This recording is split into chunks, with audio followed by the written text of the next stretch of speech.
Welcome to HCS Talks. I'm your host, Raymond Haynes, Superintendent of Hampton City Schools.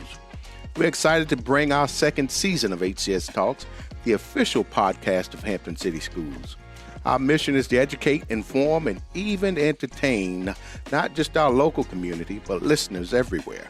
Each episode, we explore a range of topics, from student achievement and educational initiatives to the dedication of our teachers, staff, families, and community partners.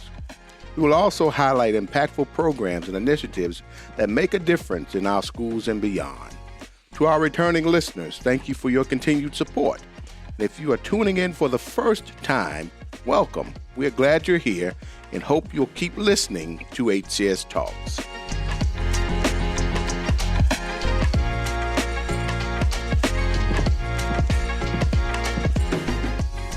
Today I have the opportunity to sit down with Ms. Jasmin Royal and Dr. Jarad Munroe, who are two of our HCS Elementary principals and in their first year in the role as a principal. Ms. Royal is the principal at Aberdeen Elementary School, and Dr. Munroe is the principal at Phillips Elementary School. So welcome, Ms. Royal and Dr. Munroe. Thank you for joining us today on HCS Talks. Before we dive into our discussion, please introduce yourselves to the listening audience. We'll start with you, Ms. Royal. Well, good afternoon, everyone. My name is Jasmin Royal, and I'm the proud principal at Aberdeen Elementary. And good afternoon, everyone. I'm Dr. Munroe, Jarad Munroe. I'm the proud principal of Phillips Elementary. All right, Ms. Royal. So prior to your taking on the leadership role at Aberdeen Elementary School, tell us about your experiences that led you to this point. Okay, well, I started off in Hampton as an instructional assistant at Phillips Elementary School. I then transitioned to a family engagement specialist. I was at what is now Christian. Previously, then it was Carey. And then I went to Aberdeen as a family engagement specialist. After that, I then graduated from ODU and was able to start teaching at Bassett Elementary. I taught there for 2 years, teaching third grade, and then I went to Cooper Elementary. I taught 1 year of third grade and then looped up to fourth grade. Got to teach virtual during the pandemic. And then transitioned to my role as an assistant principal at Mary Jackson Elementary School. Spent 3 years as an administrator there, and then was able to start full circle back at Aberdeen as a principal. Wow. So you began your career in Hampton as an instructional assistant, moved on to become a family engagement specialist, and then teacher, then assistant principal, and now principal. Proud principal at Aberdeen Elementary School, home of the Mighty Lions. So are you from this area? Yes, sir. I was born and raised in Hampton. I went to Machen Elementary, Eaton Middle, and Hampton High School for my freshman year. And then we moved to Newport News, and I graduated from Minchville. Okay, we're still going to claim you as a crabber. I'll take that. Dr. Munroe, how about you? So I began my teaching career in Richmond City Public Schools. I was a middle school teacher, a social studies teacher, taught civics and economics. In Richmond? Yes, sir. All right. And so I spent a few years in Richmond, and I ultimately transitioned to Norfolk Public Schools to teach social studies middle school as well. And when I began my career, or when I began actually my courses, I was given an opportunity, or provided the opportunity to become an assistant principal at Hunter B. Andrews, which I was the assistant principal for 3 years in the 3 through 5 grade levels and 1 year in 6 through 8. And ultimately now I'm here, Phillips Elementary School, first year principal. So your entire assistant principal experience was at Hunter Andrews? Yes, sir. And prior to that, you were in Norfolk as a middle school social studies teacher. Did you hold any other positions in Norfolk? I actually was a dean of students for 2 years. Dean of students prior at to coming to Hampton City Schools. Middle or elementary level? Middle school. So Richmond, are you from Richmond? No, sir. I'm actually from White Plains, New York. White Plains, New York. What brought you to the great state of Virginia? So I was going into my senior year of high school. My father was retiring as a police officer, and he had a job opportunity to come down to Virginia Beach to work. And so I actually graduated senior year of high school in Virginia Beach. In Virginia Beach. And then I just remained out here, went to Virginia State University undergrad, and that's ultimately how I got my first teaching position in Richmond City. Wow. You got a lot of Virginia State fans and alumni in this area as well. So I'm sure the listening audience will be pleased to hear that you are a graduate of Virginia State University. So I guess Virginia State is what familiarized you with Richmond. Yes, How sir. you got in Richmond Public Schools, and what brought you to Norfolk? So in coming to Norfolk, I was actually newlywed. We didn't have any family in that Richmond area, my wife and I. So I know my parents were in Chesapeake at the time, just to be closer to family as we started our own family. All right. And Ms. Roy, you chose to come back to the home that raised you despite going to Newport News for a brief moment. So, Just a minute. yes, ma'am. Well, we're glad that you chose to return home and make a positive impact in the lives of young people and in this community as well. So, what inspired the two of you to pursue a career in education? Well, for me, I've always loved children. All the jobs I've ever worked have always been centered around kids, from working at church and my Sunday school to my first job being, a daycare worker. I worked in daycare for a little bit until I, started in school and was able to become an IA. And then, just being surrounded by excellent educators at Phillips inspired me to want to obtain my teaching degree. Wow. So you knew very early on you wanted to pursue a career in education. Anyone in your family, parents, educators, or grandparents? Or My grandmother was a science teacher, and my aunt, an elementary school teacher. Wow. I also have an aunt on my grandfather's side who is a principal. So, Outstanding. How about you, Dr. Munroe? So I was actually on the opposite end of the spectrum. I loved school when I was a student. Just come home all the time talking about what I learned. And when I actually went to Virginia State, it was orientation for freshmen. And I was undeclared. I did not know what I was going to do. And it was actually a conversation my father had with me. He was like, man, you come home all the time and you just impart knowledge. And it's so casual, the conversation that we're having, and I just take away so much. So he said it himself, I think you should go into teaching. Wow. Have educators in your family background anywhere? I do have a sister who's an educator as well. But prior to our generation, no, Your sir. sister older or younger than you? She's older than me. Okay. So it's just you and your sister? Or? Yes, sir. All right. How about you, Ms. Roy? You have any siblings? I do. I'm the oldest of three, so I have a younger sister and a younger brother. Are they pursuing careers in education as well? No, actually, my sister is in the mental health field. She's a recreational therapist, and my brother works for a research company in Chicago. That's on the educational realm. Okay. Research. So, what was your first reaction when you were offered the position of an elementary principal? You want to start with me? Yes, sir. Okay. It was a range of emotions. So, of course, excited, very excited. But I would also say, once the news set in and you had that opportunity to just kind of sit down and reflect, it just sank in, like the level of responsibility and the weight of that. And, of course, you want to do the best that you can. It's not something I take lightly any given day. Yes, sir. Ms. Royal? So I can agree, a range of emotions, but probably one of the first feelings that I felt was just extremely blessed. I talked about, my journey to becoming a principal, and there were definitely times where I felt like giving up, like, this is not working out. So to be able to achieve such a huge position of such honor I just felt extremely blessed. And it's almost like coming back home to Aberdeen, where you held various positions, and now you return as the principal. It's a lot of rich history, culture behind Aberdeen and the Historic Association, and I know that they're very pleased that you have taken on the leadership role there at Aberdeen School. Same holds true for Phillips. A lot of folks, it's one of the primary drivers of folks choosing to have their young people educated here in Hampton, both Aberdeen and Phillips.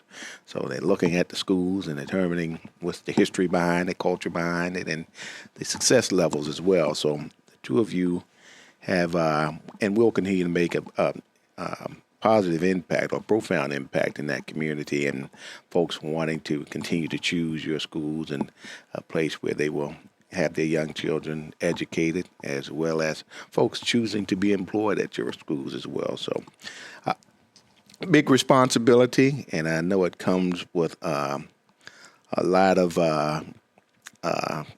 responsibility as well as levels of stress, because you want to make certain that your schools perform at the highest level, and we hold you to that expectation as well. So, how would you all describe your leadership style in just 3 words? So I would describe my leadership style as intentional, I would say supportive, and consistent.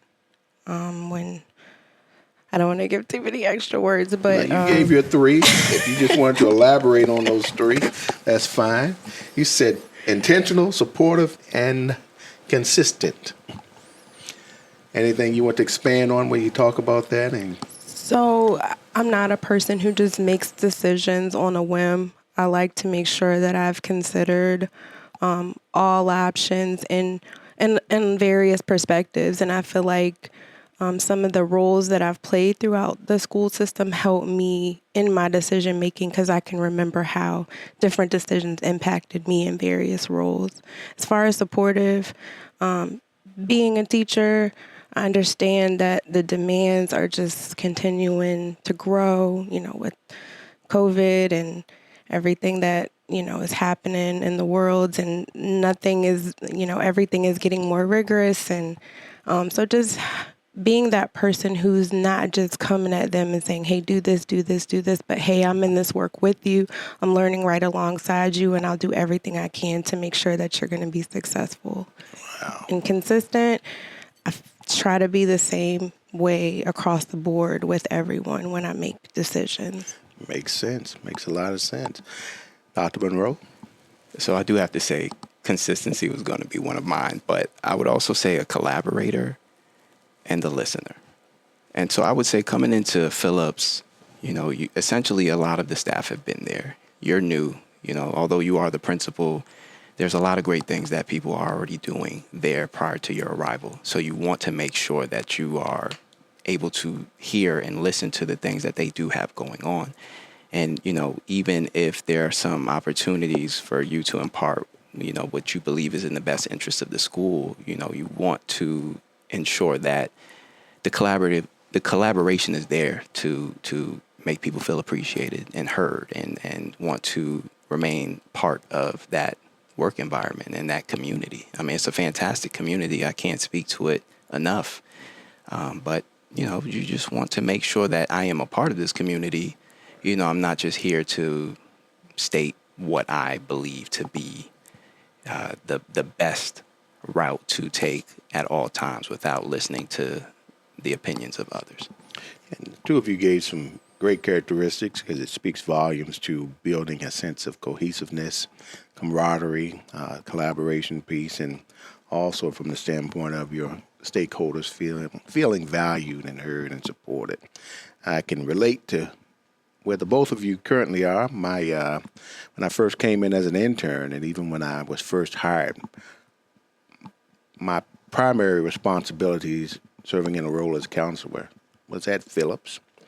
And then my first administrative experience was at Aberdeen as the assistant principal. So I know both communities quite well, and can't say enough about how supportive those communities are. But they also continue to expect and support the schools from the standpoint of ensuring that they're going to continue to perform at the highest level, and as well as keeping them fully engaged. So what has been the biggest surprise about being a principal so far? For me, of course, you're responsible for everything that goes on in the building, but just fully grappling with you are responsible for each and every decision that other adults make was, I wouldn't say so much surprising, but just really eye-opening, that I just really have to be dialed in and aware of a lot of different aspects that are going on, because at the end of the day, I'm expected to know everything that's going on in my building. Yes, you are. It's a big jump from being the assistant principal to the principal. Dr. Munroe, care to share some insight on your biggest surprise? I do love Ms. Royal's answer, but I would also say the level of intentionality in communication for all parties involved. So, students, staff, community members, parents. It's not something to take lightly, because your communication has a lot of implications on just how smoothly the organization runs. So if there's any lapse in communication, which, there may be at times, but you want to make sure you're reflecting on that. And, okay, was this clear enough in just an email? Right. Do I need to go speak with people? Am I keeping parents in the loop about the many ongoings of the school? Communication is big. And I've learned, this day and age, there's a lot of communicating via emails and on Parent Square, but nothing beats that face-to-face personal interaction and contact, because it helps to build a sense of trust and collaboration and respect when you're engaging with all stakeholders. So you want to always be mindful of that as well. Can you share a first day moment that really stuck with you? I'll let you go first this time, Dr. Monroe. Thank you so much. So just the first day moment. First of all, I can say that that was probably the quickest day of my life. It just could not get the time back. As intentional as I've tried to be to, be in the cafeteria, stop by some classrooms, visit students, talk, and especially with the kindergartners, you wanted to make sure that you saw them and spoke to them, and they're excited. And I think kindergarten has always been so special to me this school year, because it's their first time for many of them being in school. I just remember being in that cafeteria during their time, having lunch, and the excitement, the hugs, them asking, "What's your name? What do you do here? Who are you?" Yeah, so it was a great first day. And still nothing beats, if you're having a little down or off day, nothing beats going into those primary classes and engaging with kindergartners, preschoolers, first graders. They will put a smile on your face indeed. Did you sleep the night before? I did. It was hard to go to sleep, but I slept hard once I got there.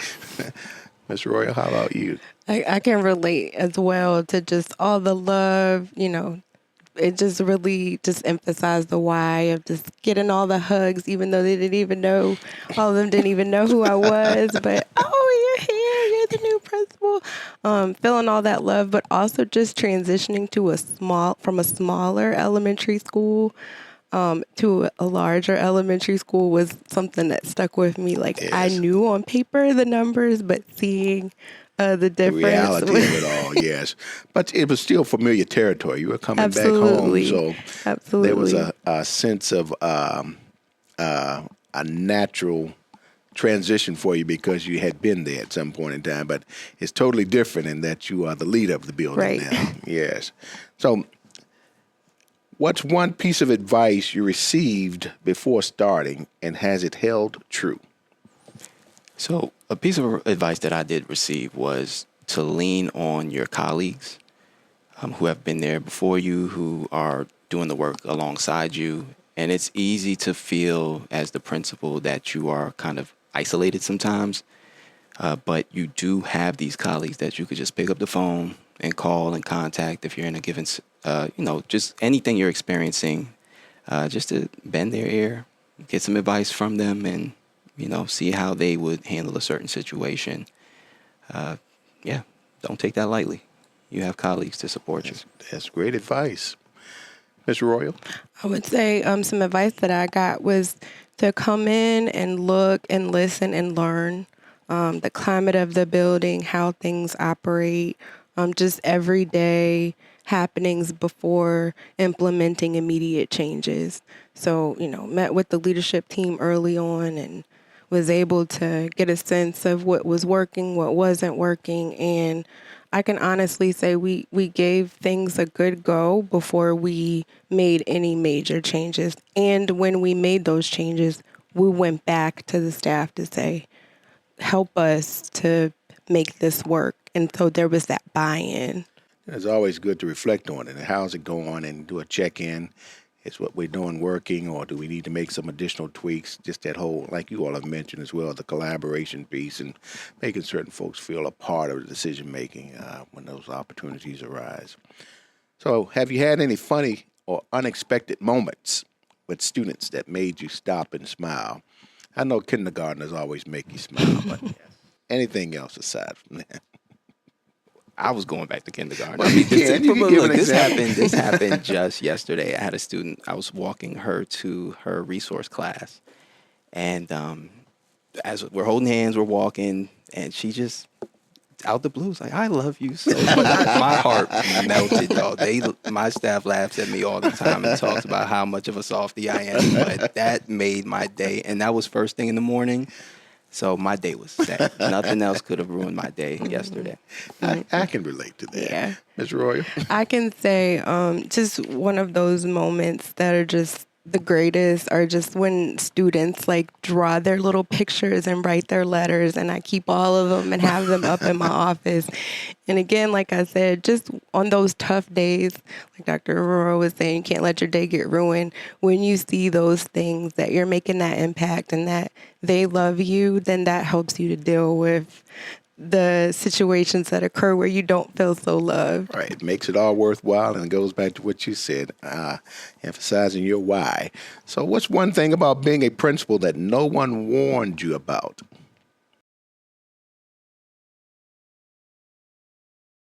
I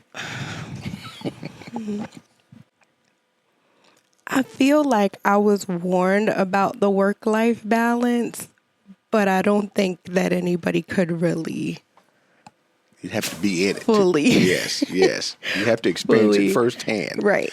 So how are you doing with that? I'm doing better. I feel like, my natural drive is really hard on myself, and I want to do things effectively and great, but I'm learning to have more grace for myself that this is my first year. Like Dr. Munroe said, reaching out to colleagues, a lot of us are experiencing things together. So when you feel like you're not dealing with things in isolation, then that makes it much easier. And just leaning on my mentors who have done this for a while has really helped me a lot. And that's one thing you mentioned it throughout the podcast, but you certainly want to take advantage of that. Understanding there's only one principal in the building, so it's just you. But there are opportunities where you can reach out to other colleagues who may have more years of experience, or even experience a particular situation similar to what you have as well. But, in spite of them sharing those things with you, ultimately you still have to make your own decision. But oftentimes it's also helpful to just talk through a lot of that with your colleagues, and of course with your directors and chiefs as well.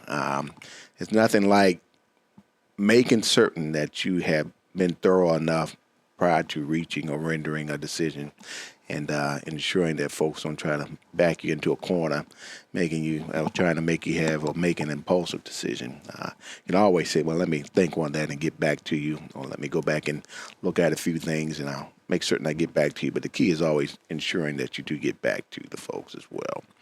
So, Dr. Munroe, what about you? It's alongside the same veins as Ms. Royal stated, but I look at it from the point of the transition from assistant principal to principal. It major leap in responsibility and the level of understanding that you have to have for all the systems in your building, the organization itself, the structures, because ultimately if something needs to be refined or tweaked, it has to go through you, so you want that level of responsibility that you feel internally to make things successful, make them continue to operate as fully as they can. Also, you have to own that responsibility, understanding that your role as the leader, it is your name that's on that report card for the State Department, and everything relating to your respective schools, the questions are going to come directly to you, and just taking that very seriously, and I know that both of you do as well. So how do you build relationships with students, teachers, and families? I would say that, especially within the building with students and teachers, you have to be visible. You have to be visible. You have to be seen. And that, you have to be invested in what they have going on, So students love seeing me pop into the classrooms, and it doesn't have to necessarily be just to observe the instruction, but if have they seen you throughout the week? Do you take a moment to stop and talk to them? Do you speak to students about their interests? Teachers, do we value them, their input, their insights about the things that they have going on? And then honestly, with families, if I'm getting a phone call of any nature, it's important to be responsive in a timely manner. It's important to put out those Parent Square notifications and those calls about the things that we do have coming up well in advance, and send that reminder and express how important it is to see these family members come out. And then when the events show, I show. Visibility is another thing. So speak to families, talk to them when these events are taking place, and just express how happy you are that they've shown up, and, give people your time. Great points. Ms. Royal? So for me, as far as my students, just taking the time to get to know them, even if I can learn one thing about them so that when I see them the next time, we can have that conversation piece. I think that it makes them feel special to know that I know that they like Sonic, or that their sister is in the grade above them. As far as teachers, same thing, asking about their families when they have to call out, checking in to make sure they're okay or their family members are okay, and just being approachable and letting them know that if they have something that goes on, I'll have their back as long as they keep me in the loop and we're able to work through those things together. As far as my families, again, just communicating, taking the time to speak to them, different opportunities when I have to just have small talk, so that the first time they're not talking to me is when something, negative happens. So you all gave some great insight in response to that question as well, that visibility piece. I can't say enough about that. One little piece of being visible goes a long way, and it helps to build your leadership capacity and the trust and rapport with all stakeholders as well. Investing in what they have going on, nothing like, and both of you mentioned this, Ms. Royal and Dr. Munroe, just knowing things about the young person outside of the academic side of the ledger. I would always find opportunities where I would go if they were participating in extracurricular activities outside of the school. I would go to some of their concerts or go to some of their games so that they would see me in a different light, and just still cheering them on and supporting them in their endeavors. Same holds true with the teachers as well, just finding little things out about them with coffee, what type of creamer they may like, what they like to watch on television, and just checking in on them if, in fact, they may have had a bad day the day before. All of those things help to build trust and them feeling valued and supported as a whole. So if you had a walk-up song when you entered the building each morning, the two of you are laughing, you make sure it's a good song now, what would it be? So I'm going to say I've racked my brain about this one, but I'm corny, all right? So I will say I'm a big Hamilton fan. I will say I'm not throwing away my shot. I like that. Ms. Royal? So similarly, I did have a hard time with this. I actually pulled my husband on the way here. Just this is a good one. But the first song that came to my mind was Alicia Keys' "This Girl's on Fire." Just because I have had some challenges, but I feel like every day we get back up and we're gonna keep working until we make it great. I am a big fan of Hamilton, thanks to my daughter. She taught me all about that during her years of dancing and performing with the Academy of Dance. So I am very familiar with Hamilton and all that it entails, and I can relate to that. And I can also relate to the Alicia Keys' "This Girl Is on Fire." Two great songs. But I'm sure those songs change from day to day depending on what you're faced with, too. Yeah. Oh, yeah. Yes, sir. So, what's one word your staff would use to describe you? I would say approachable. So I try to be visible often and, just to gauge people, how they're feeling, chat it up with them.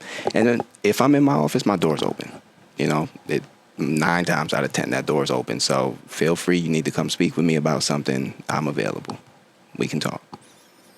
Okay, I would say mine would be fair.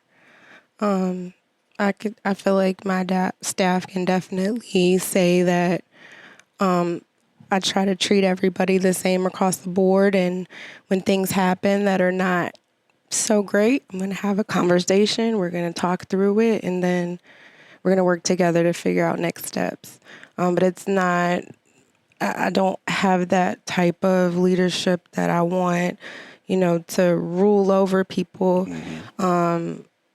I just try to be fair in all the decisions that I make and try to, like I said earlier, weigh all the different perspectives and what's going to be best ultimately for kids. 2 very good descriptors for folks in leadership roles. So, Ms. Royal, Dr. Munroe, what's your favorite elementary school tradition so far? For me, I love Spirit Weeks. I love when the kids get to see us in different clothes. Today we had a Decades Day, and the kids were just so like, what are you guys wearing? I think it just helps us to be viewed as people, right. And even as administrator, we're dressing up and right. Putting out, our how we look every day, but just for them to see us kind of participate, it kind of humanizes us a little bit. Is there a particular Spirit Day that's your favorite so far? So today was Decades Day. Yes. Is there one day that stands out for you? We had a good time for our trunk or treat. We all dressed as storybook characters, and so that was fun to kind of just see everybody show their creativeness, the people who made theirs or bought it off Amazon. So we just had a really good time. So who were you dressed into as? It. What did you have on? My assistant principal, Miss Reynolds, and I were Charlotte's Web. So I was Charlotte. So I had like a spider web on and a spider on my head. And a lot of the kids didn't know that book. So they were a little bit confused, but we had a good time. Very good. Dr. Munroe? So I need to say I need to work on my spirit. Honestly, I've gotten that feedback. And I'm working on it. So you don't participate, Dr. Munroe? I participate in certain Depending on things. what day. Yes, sir. But I want my staff to know I am working on that. But I would say, just in a general sense, I love a lot of the great things we have going on after school at Phillips. I mean, we have a fantastic chorus, and they put on so many great events. And honestly, the Christmas or winter chorus event was fantastic. We have such a fantastic 5th grade team. It's becoming a tradition. Our science fair, we actually had one that they put together. And just the outpouring of the community for each event that we put on, and the excitement of our students to participate in each event, and the buy-in that they provide us. It's just, I'm floored every single time. And I'm honestly honored to even be a part of all of those events. And again, the two of you are very fortunate to have 2 very strong communities, the Fox Hill community and the Aberdeen community. Historically, they have always been very much involved and invested in all things relating to school and things around the community as a whole. So very fortunate to be a part of those 2 communities as well. As we wrap up, is there anything else either of you would like to share with the listening audience? I do, actually. All right. So, Dr. Haynes, I do believe we talked about an event we have coming up, Real Men Read, and that will be next Friday. Yes, sir. What date is that exactly? Next Friday. But, Dr. Haynes, I just wanted to formally ask if you will be participating in that. Do you have that opportunity? Friday. Let's see. Next Friday, March 7th. Yes, I believe that's when. Yeah, yes, Dr. Munroe. I actually have it on my calendar. All right. Well, we would love to see you there. They know that I have to be out of there by a certain time. Okay. I think I'm slated to be there at 8:00, and they have promised to get me out of there in time for my appointment that I have at 9:00 on that day. Yes, sir. But I'm looking forward to it. We are looking forward to having you. Thank you, sir. Mr. Royal? Well, I feel like I need to make my pitch for you to come to Aberdeen whenever you're free. No, the only thing I would share is just super honored to be on today and be able to share the wonderful experiences that I feel like have led me to be able to serve Hampton City Schools.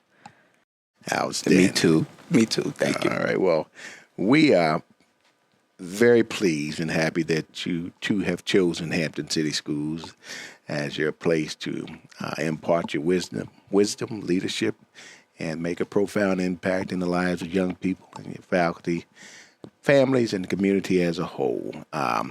We are confident that through your leadership that your schools at the end of this school year will have that rating of being what? Distinguished.